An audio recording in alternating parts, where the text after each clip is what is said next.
the author lays out a framework from which one may build their own belief system. And secondly, leveraging his own framework, Anga provides exposition of the belief systems he crafts for himself as an individual, which again makes the book interesting, because both the master and the teacher is one. It's weird. We see his face. The scope of the book but if you watch his Yet, video, if you don't watch his videos, you like. The book is attempting to solve on behalf of the reader. He never shows his Namely, face. the problem of nihilism.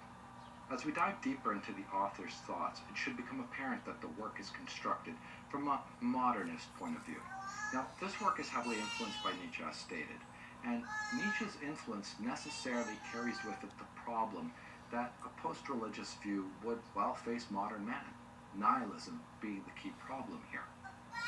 The author What's wrong with nihilism? Throughout the text, attempting to craft a Don't say the stuff most people say. Firstly, for himself. Oh, so I'm gonna pretend to be a Christian, be like, you eat babies because you're an atheist. Culminating in a framework others can follow to tackle nihilism. I'm a Christian. We don't do stuff like that. Christianity's the best. This is actually quite an ambitious project, considering the problem of nihilism. Well, it's not an easy nut to crack, and the scope of contemplations is too big to allow for a systematic treatise, as one would expect. As such, many claims are asserted as opposed to systematically defended. This may be jarring at times, considering the claims made can be, well, significant, but I believe such a side effect was inevitable given the length of the work. What could that be? One must read Contemplations as a holistic work. Contemplations? Hey, wait. That name to that book sounds familiar. Justification as opposed to, well, isn't that book all about Tiflin? But maybe some of his words will help. Isn't that book Tiflin was and someone else's to fully understand way your own path to say it? As well as the path I can't think of the words. Choose to take, including their tastes and thereby their motives or intentions. You must understand the perspective of the individual, and each individual's perspective is founded on a personal cosmology, which I am using here to mean broadly an ontological foundation and understanding of what it means to exist, which informs to think is to exist, to feel is to exist. I exist, so I think and feel.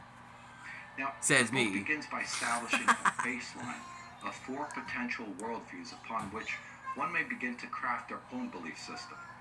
The author establishes his own terms for these 4 worldviews, and I have roughly mapped them into terms that are used in common parlance for the sake of this review. There is exposition for each within the book, giving more clarity as to what the author means, but I'm going to basically try to summarize it into language we might be more familiar with. Please do. The first is that of the world architect.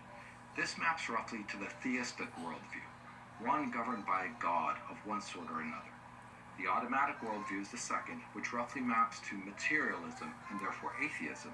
The third, the dramatic image, which roughly maps to pantheism. And finally, the living world, which seems to bear, well, similarities to Spinoza's metaphysics and not the objective atheist. Idealism. Not the atheism, oh no, they eat the babies. This final worldview is also atheistic in nature. Anga describes the living world. I'm a Christian, we don't do things like that. The living world views the universe, or nature, as an organism-like system which manifests through regular patterns and cycles in which all of existence lives and dies, making up an ecosystem.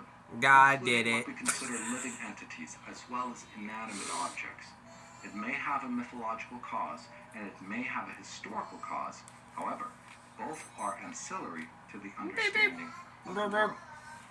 Now, I give specific focus on this living world hypothesis because the remainder of the book, well, it builds on top of it, so we kind of need a good understanding of what he's talking about. Hence, here we can derive a few conclusions about contemplations. Firstly, it is fundamentally an atheistic work, and therefore any systems built on top of it will necessarily benefit and suffer from the arguments leveled at this sort of ontology. Second, in its role as a guidebook to life, any belief system that can be built on top of the principles the author presents will also necessarily be atheistic. And why is that? Atheists consider themselves spiritual. Well, There does not appear Well, to be any you can be an conflict with atheist and the be starting point spiritual. of the spiritual mode of life, as the concepts of I've seen spirituality atheists is defined acquiesces. individualistically, so there's no friction. Oh, I believe in this because the I believe scientists this said is worth so. pointing out because it They're gives you an experts, so they idea of must where the know something boundaries that don't of the work know. are carved out. Sounds This like is something a not so Christian much would a say. Well, shortcoming he's a as it pastor is a or narrowing a of the preacher scope or of the whatever, author's so he thinking. must know something I don't know. Now, I can take this review in any number of directions. Topically, it is worth noting the major sections of this work, which I will, at a pretty It's probably rapid pace, it's however. probably the reason why And I people will say give atheist particular is a focus to reason. two Because you got sections so many that will people who interest treat it people like a the most, I reason. think. I Firstly, believe this the because the concept of expert the said sacred, so, and that's and it. secondly, No the research moral needed. system constructed in contemplations. Now, before we deep dive into those two areas, let us give a rundown of the sections themselves. The book is broken down into two parts, and part one focuses on the worldviews, well, as I have discussed so far. It then devotes a large body of text in exposition to the concept of the sacred and the profane. Further, the book dives into the four values the author considers, which are fundamentally, from his writings, stability, equality. You know, by the time I got to his videos, I didn't think I was gonna make a reaction video related to culture to a video I've never seen before. This is one of his newer ones. My first time watching it with you guys. That kind of rounds out part one. While part two of the book I see as being broken up into complementary subsections. The first being a detailed breakdown of the moral system the author wishes to construct, while the remainder of the book gives exposition of downstream consequences of this moral system as it plays out in everyday life. Everyday life as in, well, things we'd be familiar with, like marriage, family, friendships, and so on. So it has a pragmatic dimension to it. Buying food, and the very last section water is a Marcus Aurelius style set of maxims, which I think are pretty neat. They're worth reading. Finding love. They are original to the author. Now, the lion's share of the book, therefore, rests in discourse around the sacred and profane of section 1, followed by the discourse on ethics in section 2. So let us tackle each of these sections individually. Firstly, we need to address the fact that the concept of the sacred and the profane originate from the works of Mircea Eliade's 1987 book entitled The Sacred and the Profane, The Nature of Religion. Oh, well, that might be my next book to look up when. Rudolf Otto's 1917 Once I'm done with my book. Entitled The Idea of the Holy. What book are you reading now? The Book of Origin. Ah, damn it. Does not Sorry. The authors from which he draws I keep saying the Book of Origin. The origin of species. I keep thinking of Stargate. He would rather the ideas stand on their own. Have you not heard the good word? Here is the Book of Origin. It is full of greatness. There all I know is all. This is not particularly unusual, and in many cases, oh, I do believe is that not the Book of Origin? Is the Book of Species? The origins of species? Oh, my bad. I pulled out the wrong book. I think it's okay. However, the language in Contemplations tends to identify the origins of the ideas pretty readily most of the time. If you've done any meaningful reading in philosophy, I think you're going to figure out where these ideas come from. Only a tiny bit. The sacred and the profane. This is probably my favorite section of the book. Its applicability is broad and harkens back to things that Plato wrote in say, the Republic. However, we ought to explain. Remember, there is no such thing as good and bad. These are just words. Another way of looking at it is the people from Stargate Atlantis. The race ain't evil. They're literally designed to eat humans. Like, they can't help it. That's the way they was designed. Is like a beacon of light in the darkness. Now you can call the girl all evil because, you know, they don't want to feed on you, they want to enslave you. That's not the same thing as eating because you have to. The way you have to feed or else they're gonna die. There's nothing in the rule book saying the girl will have to enslave you or else they're going to die. So they're evil, but the waif ain't. The profane are those elements of life. A waif is like a lion, or a tiger, or a bear, oh my. Hold the same value as those things which we have recognized as sacred or providing a sacred experience. And they do not follow a structured order informed by cosmology, which provides value. Page 24, only on page 24.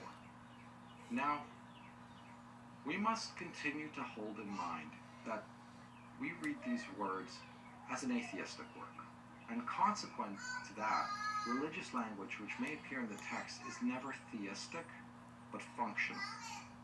We Very see the fancy now. tendency of people to make sacral all sorts of things in their life, well, as a product of identity formation. And when my own identity was anchored in heavy metal in my teenage years, metal music was sacred, as were the objects used to create it, such as, well, guitars. There were sacred places like the Wacken Open Air Metal Well, Festival. if you want to finish the rest of this guy, you know where to find him. If not, go to my channel. Because I'm subscribed to this guy. Long hair, of I'm course, about ready to was click out. also sacred. Wearing black band shirts, leather jackets, and patches were manifestations of sacred clothes. There were holy bands. This we won't be like, making it through because it's too of big. course, Black Sabbath, Iron Maiden, and Judas Priest. There were heroes like Dio, Bruce Dickinson, Ozzy Osbourne, and for me personally, Kai Hansen from Halloween, and other musicians like Michael Romeo, for example. To a metal fanatic, spiritual life had an organizational dimension around metal. Going to concerts was like going to church, yet no one could attribute metal fandom as religious in the strict sense of the word. So, Hanga desires to paint the sacred and the profane in such a light, the way I've painted it so far. A man finds clarity and meaning through interacting with the sacred. Absent the sacred in one's life leaves the man in a state of a meaningless material void. So ultimately, The void. sacred objects, events, people, and places emerge, well, from a mythic origin. Hanga writes, the term myth or mythical is not being used here to mean a story which is necessarily true, but an account which constructs a set of concepts of many levels and ideas layered and intermingled with one another, which describe the way the sacred and the profane worlds, as they are understood, came and come into being, a mythic origin of the world. Okay, The goodbye. author encourages the